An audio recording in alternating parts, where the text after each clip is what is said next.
Good morning, students. Yesterday we have completed the preparations of aldehydes till this point. Now, today we will discuss the preparation methods of ketones. So, our first method is from acyl chloride. What is acyl chloride? First, we have to write the acyl group. Acyl group is RC double bond O with one free valency. This is known as acyl group. Okay. अगर इसकी free valency को अब आप किसी halogen से satisfy कराते हो, for example X, तो ये क्या हो जाएगी? Acyl halide. ठीक है. अब हम यहाँ पे क्या लेके चल रहे हैं? एसाइल क्लोराइड, यानी कि जो हेलोजन है वो क्या होगा हमारा? Cl. तो हमारा फॉर्मूला क्या होगा एसाइल क्लोराइड का? ये रिएक्शन मैं दोबारा लिख देती हूँ आपके लिए, RC डबल बॉन्ड OCl. ठीक है. प्लस बिटवीन किसके साथ करानी है? Dialkyl cadmium.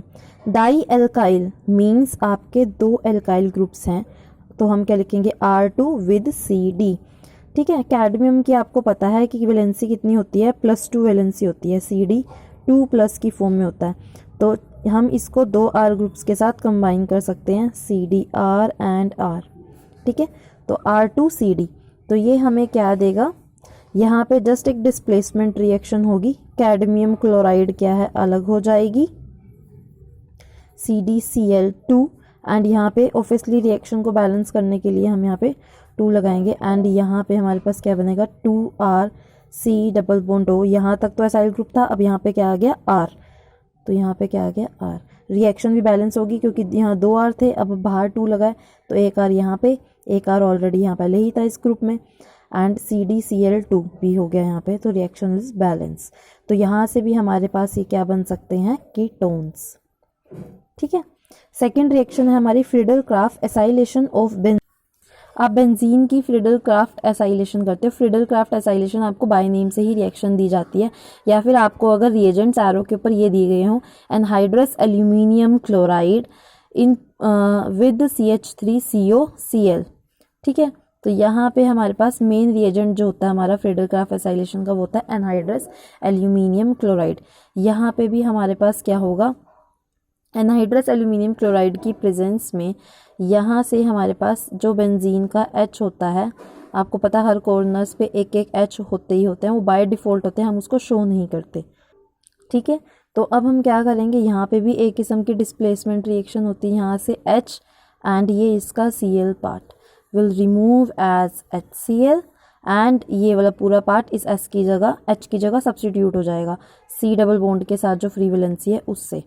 ठीक है. तो यहाँ पे हमारे पास क्या बन जाएगा? H के प्लेस पे क्या आ जाएगा? COCH3 ग्रुप, और इसका जो कॉमन नेम है वो हमारा क्या है? एसिटोफिनोन.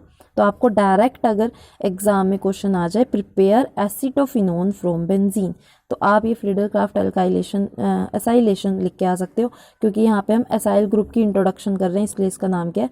Friedel Crafts acylation. ठीक है. सेम आप अगर आपका R कुछ भी हो सकता है, यहाँ पे दूसरा बेंजीन रिंग भी हो सकती है आपकी, तो जो आपके प्रोडक्ट बनेगा यहाँ पे भी एक H की रिप्लेसमेंट करेंगे, फिर वही Cl यूनिट के साथ HCl will remove, okay, and we get CO bond से यहाँ हमारा कनेक्शन हो जाएगा विद C6H5. तो आप इसको ओपन अप करके भी लिख सकते हो, यानी कि एक और बेंजीन रिंग. ठीक है. जो हमारा थर्ड मेथड है वो क्या है? हम फ्रॉम नाइट्राइल से भी हम कीटोन्स प्रिपेयर कर सकते हैं. सो नाइट्राइल से कैसे करेंगे? गिग्नार्ड रिएजेंट्स की हेल्प से. ठीक है. अब वो रिएक्शन कैसे है, मैं आपको ये वाली रिएक्शन दोबारा लिख के देती हूँ. यहाँ पे देखिए, यही रिएक्शन मैंने यहाँ पे फिर से लिखी है. यहाँ पे हमने क्या किया? ये हमने नाइट्राइल्स ली, C triple bond N compounds are nitriles. ठीक है. उसकी हमने किसके साथ रिएक्शन करी? ग्रिग्नार्ड रिएजेंट के साथ. Grignard reagent is basically RMgX, यानी कि एल्काइल मैग्नीशियम हैलाइड. तो यहाँ पे हमारा एल्काइल ग्रुप क्या है? फिनाइल. मैग्नीशियम का मैग्नीशियम, एंड हैलाइड क्या है? ब्रोमाइड, यानी कि ये कंपाउंड का नाम क्या है हमारा? Phenyl magnesium bromide. ठीक है. इसकी रिएक्शन किसके साथ कर रहे हैं? नाइट्राइल्स के साथ. फर्स्ट ऑफ ऑल इस रिएक्शन में क्या होगा? सबसे पहले ये अगर आपको लर्न करना तो सिंपल है, ट्रिपल बॉन्ड की ब्रेकेज होगी. ये हमारा जो ट्रिपल बॉन्ड है उसकी ब्रेकेज होगी 2 डबल बॉन्ड. ठीक है. यहाँ पे हमारे पास ट्रिपल बॉन्ड किस में कन्वर्ट हो जाएगा, डबल बॉन्ड में, and C double bond N हो जाएगा। अब C डबल बॉन्ड N आ गया तो कार्बन की भी एक वैलेंसी फ्री होगी एंड नाइट्रोजन की भी एक वैलेंसी फ्री होगी। ऑब्वियसली ट्रिपल बॉन्ड अगर ख़त्म हो गया और डबल बॉन्ड आ गया तो ये एक एक वैलेंसी दोनों की फ्री होगी। तो C जो है वो कंबाइन करेगा C6H5 पार्ट से एंड नाइट्रोजन कंबाइन करेगा MgBr पार्ट से, ठीक है। क्योंकि आप ये कह लो कि कार्बन क्या है हमारा, अब ये तो डायरेक्ट लर्निंग की बात होगी, आपको अंडरस्टैंडिंग भी होना चाहिए कि हमारे पास ऐसा क्यों है कि C6H5 कार्बन से कंबाइन कर रहा है एंड MgBr ही नाइट्रोजन से क्यों कंबाइन कर रहा है। क्योंकि अगर आप इन दोनों की इलेक्ट्रोनेगेटिविटी देखो तो nitrogen is more electronegative than carbon, so slight negative charge हम किस पे लगा देंगे, नाइट्रोजन पे, and slight positive charge is on carbon, ठीक है। और यहाँ पे अगर हम इन दोनों को कंपेयर करें तो मैग्नीशियम क्या है, मेटल है, alkaline earth metal, so obviously metals के ऊपर का पार्शियल पॉजिटिव चार्ज आएगा एंड उसके साथ जो जॉइंट है उसके ऊपर क्या आ जाएगा, पार्शियल नेगेटिव चार्ज। सो ये हमारा जो नेगेटिवली पॉइंट है वो कहाँ अटैक करेगा, ऑन द पॉजिटिव सेंटर, और ये वाला डबल बॉन्ड कहाँ मूव करेगा, ये, और क्योंकि ये तो है ही इलेक्ट्रोनेगेटिव तो इलेक्ट्रॉन डेंसिटी अपने पास इकट्ठी कर लेगा।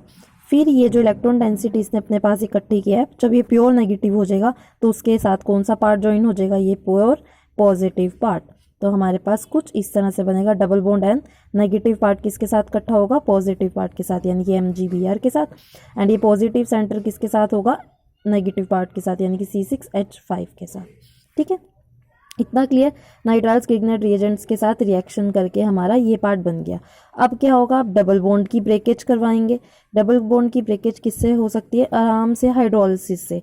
2H2 2 मोल वाटर मॉलिक्यूल्स यूज होगी हाइड्रोलिसिस में एंड ये मॉलिक्यूल आपका ब्रेक डाउन होगा।